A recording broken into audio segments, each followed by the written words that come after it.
Greetings everyone, this is your boy Curtis, aka Dr. C, checking in with you with some more groundbreaking health information for you all. Today I'm going to talk about agave nectar and how it's probably worse than corn syrup as far as, the damaging effects that it has on the body.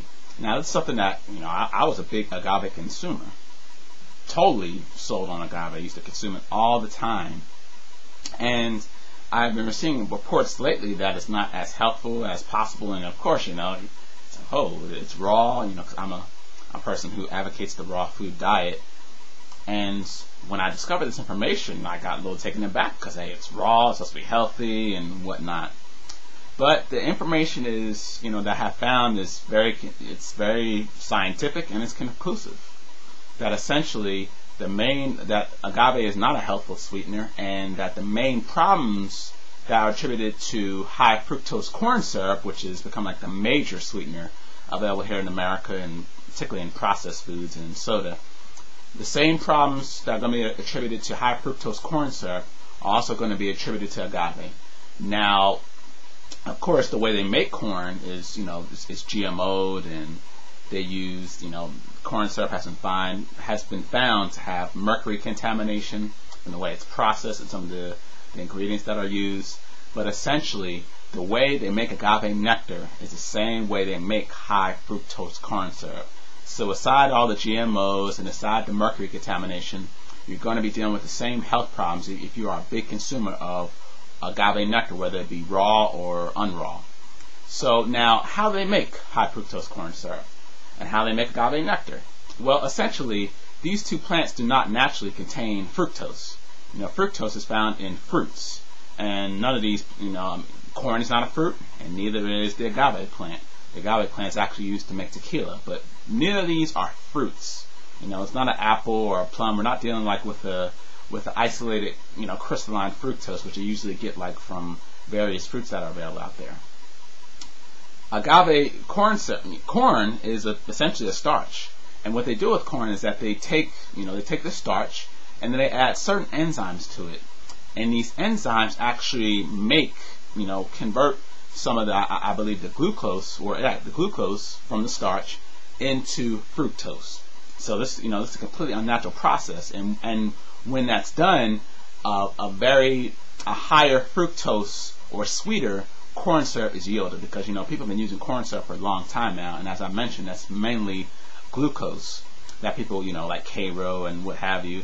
But when you add these enzymes to it, you actually boost the fructose. You actually create fructose essentially through this enzymatic process that they do to corn syrup, which then creates a sweeter product. And hey, sweetness equals profit here in America, because we are addicted to sugar. And they do the same thing with agave nectar. Agave nectar contains starch, and they add, they don't add, it's not GMO, and they don't add some of the genetically modified enzymes that they do when they process corn syrup. But the agave plant is also starch, and when they add these certain enzymes to it, it creates fructose essentially. Because the regular agave syrup would probably just like regular agave syrup would not be too palatable, or would not be as sweet as many of us who are into the raw food or might be into holistic health and just having a healthier lifestyle have known agave to be. It's really sweet. And that's the same thing with high fructose corn syrup. That is also really sweet, but it is unnaturally sweet. The agave plant contains starch also, and they add enzymes into it to basically boost the fructose level within this particular syrup, because without the enzymes, most people probably would not want the agave syrup out there, because it would not be as sweet. So now, high fructose corn syrup contains a fructose content now of 55%, 55% basically, 55% fructose. Agave nectar can contain anywhere from 70 to 90% fructose. Now the problem with this, and let me say this first, fructose is not inherently a problem. Fructose is basically just a fruit sugar. It's found in every single fruit. But when you're dealing with these isolated foods, which all sweeteners are going to be, they don't contain fiber and they've been boiled off and processed in some way, then you are essentially getting an isolated fructose source. It's different if you're consuming apples and dates and bananas and plantains and oranges and mangoes. Totally different. Those are whole foods and they contain fructose, yes, but it's not in the isolated format as it is found where we're dealing with the substance that is basically pure syrup. The water has been boiled off. So what that does is it yields a very isolated and high concentration of fructose. It's even different than using fruit juice. I mean, because fruit juice basically is mostly just water and some of the fruit sugars I've left over that have been the fiber has been taken out. Which, you know, juices are great. I don't say anything wrong with juices, but oftentimes people do cleanses on juices when it's actually more beneficial to do a cleanse on like a liquid diet, like smoothies, for example. So instead of doing a master cleanse, people might consider just putting like a whole lemon into like a Vitamix, something like that, adding some maple syrup and cayenne, so to get the fiber and cleanse the bodies out, because fiber is going to be really important for cleansing and getting stuff moving in your colon.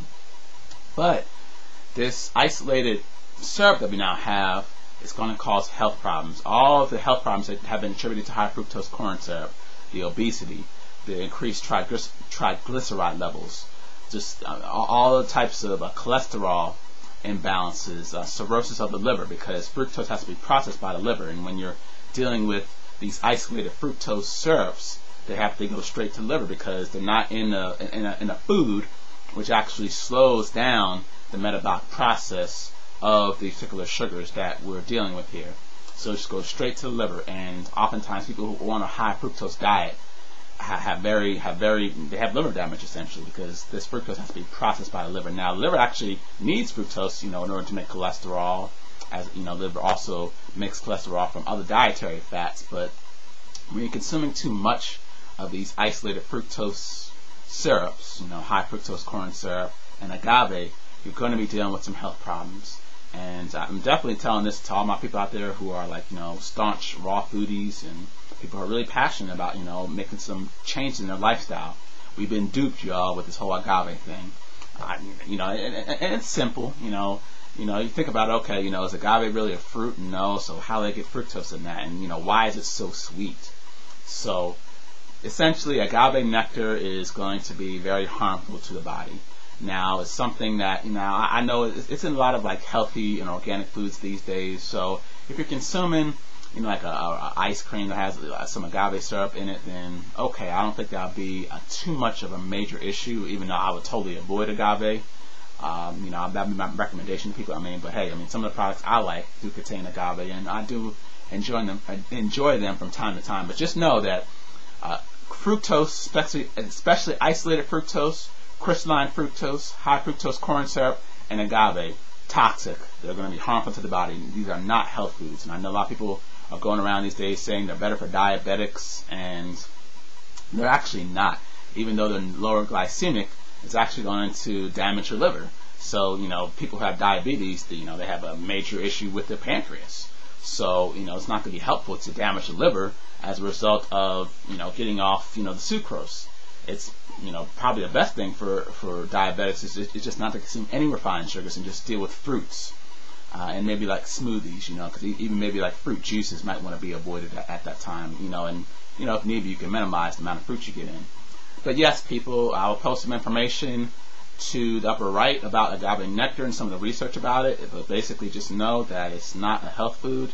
It's going to be damaging to the body, particularly if you're consuming large amounts of it, like a lot of people who are people like myself used to, consuming it in smoothies and just consuming like a pretty consistent amount of it each and every day.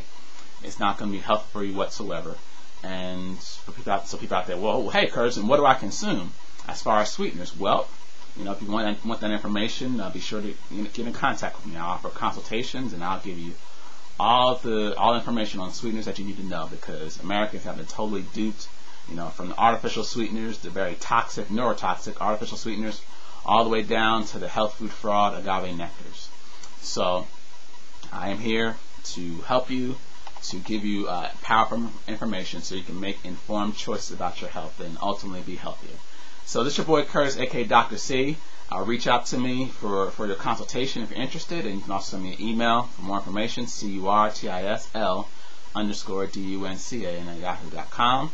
So that is all I have to say about agave nectar, but just know that it's going to have the same health problems as high fructose corn syrup. Take care, everyone. Have a great weekend. Peace.